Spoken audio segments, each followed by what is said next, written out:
Assalaamu calaykum waraxmatullaahi wabarakaatu.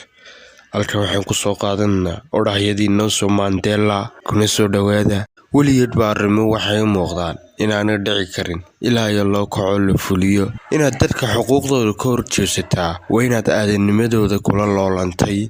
Hantidu ma horseedo libinta ee madax bannaanida horseeda. Waajib ayaynu u ahayd dowladda qadarinteedu maadaama ay waxbarashayna siisay.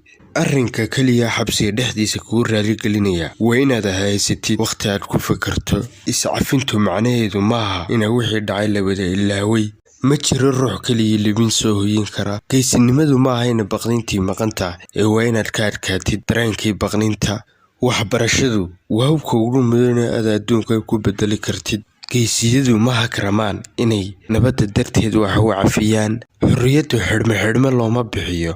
Ama waa inaad wada heshaa ama waa inaad wada weydo. Ma jiro dal hormara iyadoo aanay dadkiisu aanay aqoon-yahan ahayn. Waxaan ku riyoodaa Afrika oo nabad iskula nool xabsiga gudihiisa. Xasuustaada ayaa hal mar kula noqonaysa cadow iyo saaxiibba. Inahaasi kusoo gabagabaynaa. Haddaad halkan ku cusubtaa subscribe garee, la soco muuqaalada cusub, gambaleed inkaad furatid leedna saar sida muuqaalkan uu dad badan gaadho. Wassalaamu calaykum.